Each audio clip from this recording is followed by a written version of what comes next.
नमस्कार, आप देख रहे हैं युवा तक भारत समाचार और मैं हूं आपके साथ ज्योतिका। अलीगढ़ रामजी लाल सुमन पर भड़के प्रदेश के दर्जा प्राप्त मंत्री रघुराज सिंह का यह मुगलों की नाजायज औलाद हैं, देशद्रोही हैं। आखिर ऐसा क्यों कहा? क्या कारण हो सकता है?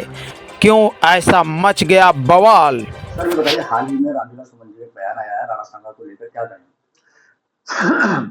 देखिए, ये मुगलों की नाजायज औलाद हैं जो ठाकुरों के और रणबांकुरों के लिए ऐसे शब्दों का उपयोग करते हैं। इसलिए इनका पूरा इतिहास आप पूछ लोगे तो ये इनको मैं नाजायज औलाद कहूंगा, क्योंकि ये अपने बाप को बाप नहीं कहते, मुगलों को अपना बाप कह रहे हैं। तो मुगलों से पैदा हुए लोग हैं ये लोग, ये क्रॉस ब्रीड है।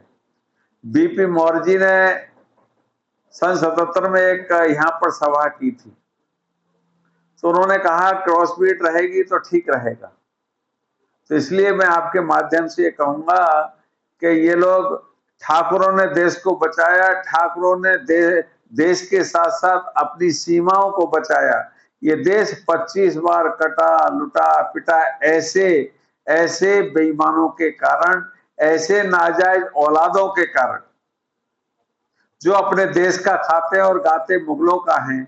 तो ये मुगलों के यहाँ खाने वाले लोग और मुगलों को अपना पूर्वज बताने वाले लोग, ये देश के हमेशा गद्दार रहेंगे।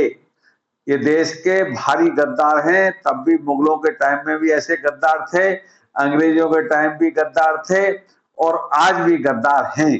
कौन लोग हैं सर? जिनका नाम आपने लिया, आप बताइए सर। जिनका नाम लिया आपने, मैं तो साफ शब्दों में कह रहा हूं, जो अपने आप को राज्यसभा सदस्य भी कहते हैं, श्रीमान सुमन जी, इस बात को कह, रामजी लाल सुमन जी अपने आप को कह रहे हैं, इनको शर्म हया बिल्कुल रही नहीं। सर उनके बयान का कहीं ना कहीं अखिलेश जी भी समर्थन कर रहे हैं। अखिलेश जी के पिताजी वास्तविक नेता थे। अखिलेश जो है सोने की चम्मच लेके पैदा हुए हैं, उनको भौगोलिक कोई ज्ञान नहीं, वो विदेश में पढ़े हैं, इसलिए उन्हें हिंदुस्तान की धरती का कोई ज्ञान नहीं। राजा महाराजाओं ने लड़ाई लड़के, राजपूतों ने लड़ाई लड़के ये देश बचाया। आज हमारी जो संस्कृति बची हुई है केवल उनके कारण, हमारे रणबांकुरों के कारण। राणा सांगा के 80 घाव लगे थे, अखिलेश के एक घाव लग जाएगा तो सैया पे पड़ जाएंगे। 80 घाव के बाद भी लड़ाई लड़ते रहे देश के और राष्ट्र के हित में। तो इसलिए इनको शर्म आनी चाहिए। और इस बार लोकसभा में इनको जो वो ताकत मिल गई तो इनके दिमाग खराब हो गए। अब के ठाकुर इनको बता देंगे कि इनका एक भी ठाकुर नहीं जीतेगा। भारी बहुमत से 2027 में भारतीय जनता पार्टी की सरकार बनेगी। अखिलेश के लोगों की जमानत जब्त हो जाएगी।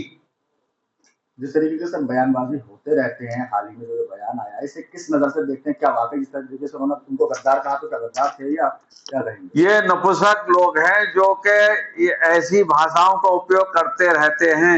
ये ऐसे योद्धाओं के, ब्राजील 19 बार आक्रमण अमेरिका ने किया, हमारे देश के राजपूतों की कहानी को पढ़ के वो कभी भी गुलाम नहीं हुए।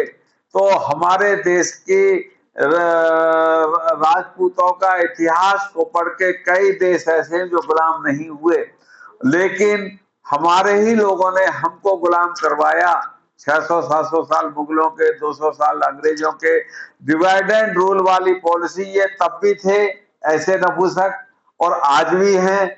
इसी कारण ये देशद्रोही हैं, इन पे देशद्रोही का मुकदमा चलना चाहिए। आपके माध्यम से इतना ही मेरा कहना है। जय हिंद, जय भारत, धन्यवाद।